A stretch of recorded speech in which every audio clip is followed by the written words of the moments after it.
So today let's learn a topic that is Darrow Yannet diagram.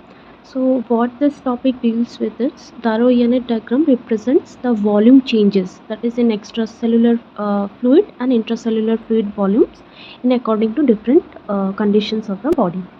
So let's start today. The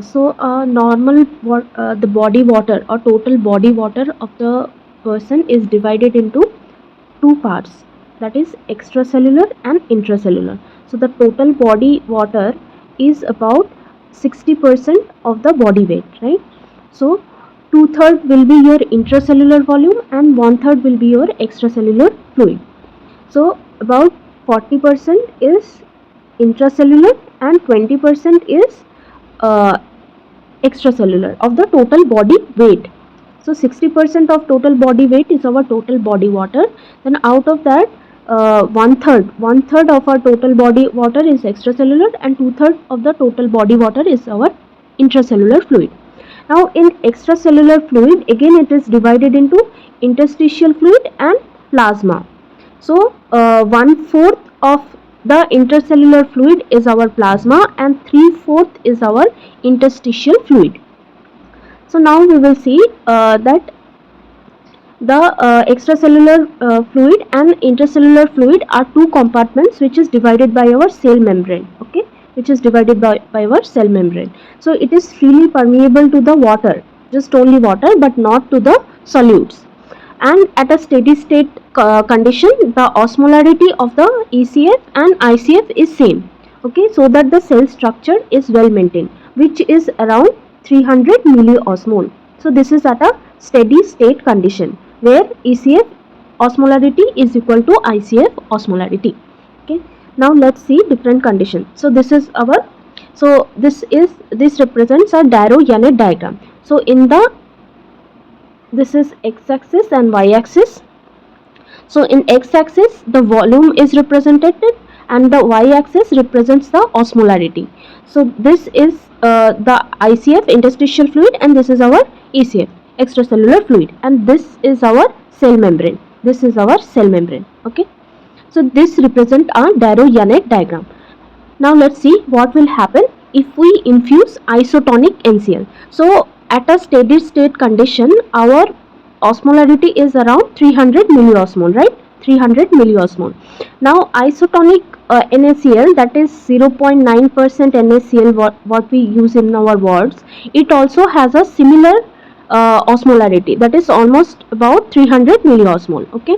So now if we infuse 0.9% NaCl or isotonic NaCl, what will happen is the volume of ECF will increase because we are adding a fluid. So the volume will increase, but as this osmolarity is same to our normal osmolarity of the ECF present in our body, so that osmolarity won't change. The osmolarity remains same, only the volume increases. Okay.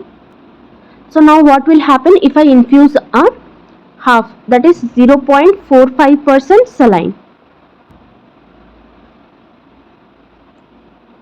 Yes, so we are infusing a 0.45% of normal saline. So now what will happen is this has osmolarity half of the normal saline, that is half of our normal osmolar level. So the volume is increasing anyways, right? We are giving a fluid, so the volume of ECF is increasing, but now what happens is the osmolarity decreases. The volume increases but the osmolarity decreases. Okay, so now our ECF becomes hypoosmolar. So now we know that volume will always water will always transfer from O to E, that is hypo to hyper, right? So now in relation to ECF, ICF is at hyper. So volume will transfer, right? So as to bring the osmolarity to the same level, right? So there will be water will pass from ECF to ICF so that the osmolarity is brought to the same level. Okay. Now what happens if we give 3% normal saline? 3% normal saline, that is it has more osmolarity than normal osmolarity of the ECF, right? So now again the volume will increase, because anyways we are giving a fluid from outside, so volume will increase. Now what will happen is the osmolarity also will increase. So the osmolarity increases, the volume increases. So now our ECF becomes hyperosmolar. But water will always travel from O to E, right? O to E. So now this is hypo, this is hypo, this is hyper. ICF is hypo, so water will travel from here to hyper. So now there will be, so that the osmolarity is again reached. Okay, the osmolarity is brought to the same level. So now water transfer will happen from ICF to ECF, that is O to E, to bring the osmolarity to the same level. Okay, now let's see. So this is of different saline components, what will happen to the changes of the ECF and ICF volume, right? Now let's see what happens in the different conditions, whether there is volume contraction or there is volume expansion. So now first, this is our ICF and this is our ECF, right? So first we will concentrate only on the ECF part, whether there is volume decrease or volume increase. So this is our volume and this is our osmolarity, right? So here we can see that volume has reduced, okay, but osmolarity is same. So this is isoosmotic volume contraction, okay. Now here what has happened? Here also volume has decreased, but the osmolarity has increased. So this is hyperosmotic volume contraction, okay, hyperosmotic volume contraction. Now here we see that there is decrease in the volume but decrease in the osmolarity too. So this is hypoosmotic volume contraction, Now in which condition can we see isoosmotic volume contraction? In diarrhea, in burns. So what happens is both solutes and water both are lost. So that's why there is a volume contraction, but it is isoosmotic. Now in sweating, fever, diabetic insipidus, what happens is fluid is lost more, so it becomes hyperosmolar, but there is volume contraction. And in adrenal insufficiency, we see hypoosmotic volume contraction. Now let's see where there is volume expansion. Now again this is our ICF and this is our ECF, okay. So now here we see that volume has expanded but the osmolarity is same. So this is isoosmotic volume expansion, okay. Now here we see there is volume expansion as well as osmolarity has also increased. So this is hyperosmotic volume expansion. Now here we see that there is volume expansion but decrease in the osmolarity. So this is hypoosmotic volume expansion. So in which condition do we see isoosmotic volume expansion is seen in infusion of isotonic NaCl, which we have seen previously also, okay.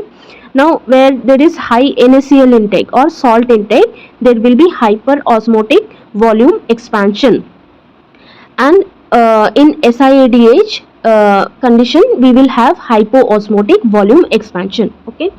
So I will teach you a trick how to solve a Darrow Yannet question very easily, okay. So there is a 3 steps to it, okay. So now Darrow Yannet diagram is given. First we will see which side is our ICF, which side is our ECF, okay. Focus on the ECF only then, okay. Focus on the ECF. See whether there is volume increase or volume has decreased, whether there is volume decrease or volume increase. So there will be either volume contraction or volume expansion. So this x-axis is our volume. So whether volume has contracted, that is volume has decreased, or volume has increased, okay. So first major thing is that.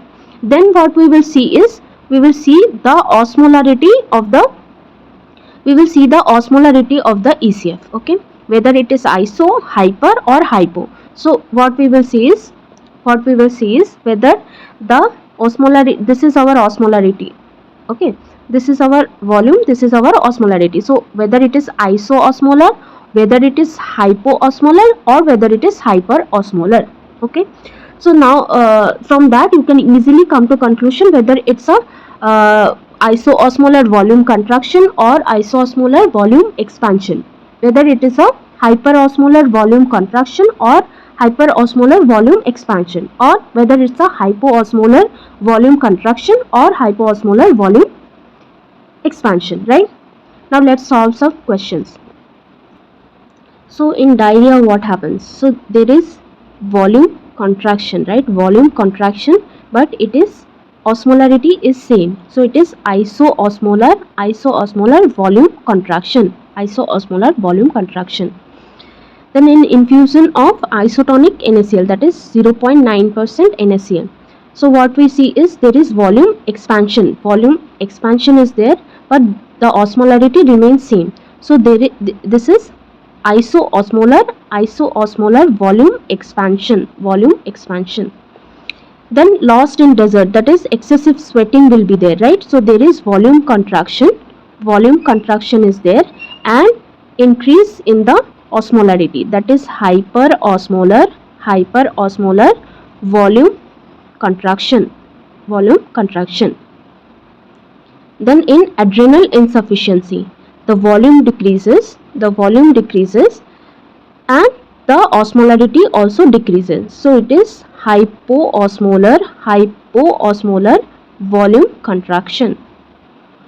In water deprivation, what happens? The volume decreases and the